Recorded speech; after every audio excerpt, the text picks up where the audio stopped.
Hey, what up, everybody? Stevie Breach coming to you today, talking all about WrestleMania 31 coming up right around the corner. Going to be here sooner than later. Deputy B has been letting sort of wrestlers announce on Twitter that they're going to be a part of the Andre the Giant Memorial Battle Royal. For some reason, if you go back to Monday Night Raw this week, John Cena, for the second year in a row, announced that he was going to be inside of the Andre the Giant Memorial Battle Royal. But Stephanie McMahon came out and said, "Hey, who are you, John Cena, to be saying that you can just jump in to WrestleMania anytime you want? You know, we're not just going to let people walk around just naming themselves into matches for anything else other than that." And from there, John Cena wrestled against Curtis Axel. When he won his match, he was able to, ask Rusev for a United States Championship match, which he was turned down for yet once again. And then immediately after Monday Night Raw, the primetime players took to Twitter to announce they were in the Andre the Giant Memorial Battle Royal.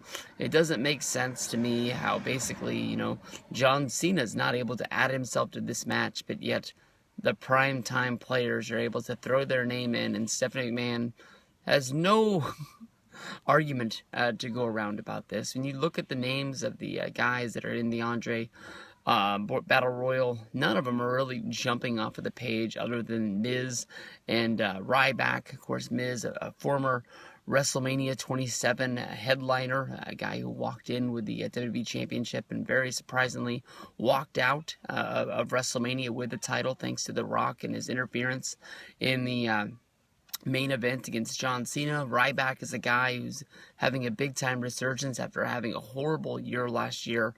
He doesn't seem as hot as he did around his return around Survivor Series. He just I don't know. Once he got fired and he took those however many weeks it was, 3 weeks off maybe, before him, Ziggler, and Rowan came back, it just seems like that cooled them off a lot of it. Even if he would have been on Monday Night Raw and SmackDown wrestling against lesser opponents and matches that don't really matter, just not being used on television at all really killed a lot of his momentum.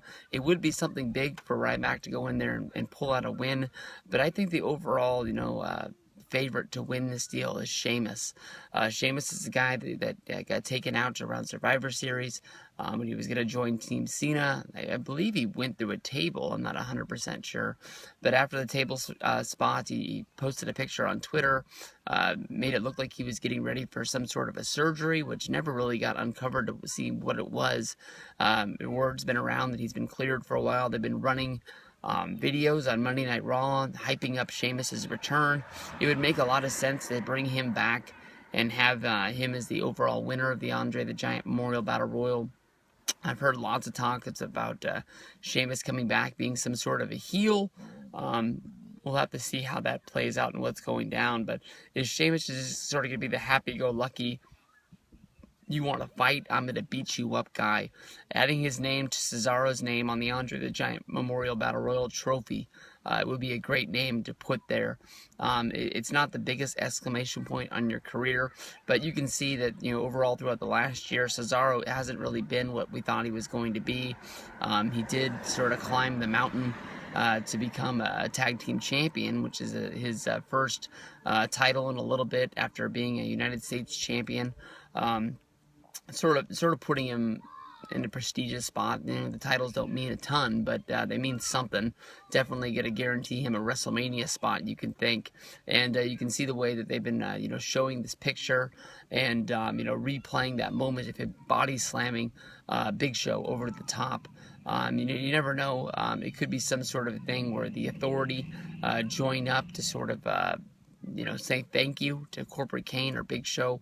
You got to be thinking about them, because more than likely this is a match that they're going to be featured in, unless no, they can't, because Ryback's in this match, and it looks like Ziggler is going to be in the other one, so you're not going to have some sort of a six-man tag with the Authority going up against Super Cena and his friends. that wouldn't really make much sense either. But we'll have to see what's going down. The Andre the Giant Memorial Battle Royal, the rumor is they're going to be cutting down on guys. Last year there was 31 competitors. This year, especially with the ladder match, taking up 6 guys, that sort of means that there's going to be, less guys to go around. There's a need to try and get everyone on the roster into this match.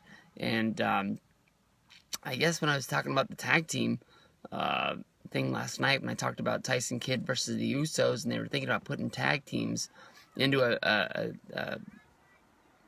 multi-team match, I guess the primetime players could have been put into that, and with them being put in the Andre, I guess that kills off that whole thing. But yeah, the Usos versus the Masters of the Universe makes more sense anyways. So we'll get down to it. We're going to see who's going to win this deal. Cena's probably going to get the match against against Rusev. Probably be named here on Monday Night Raw. So we'll see what gets down. WrestleMania 31 right up around the corner.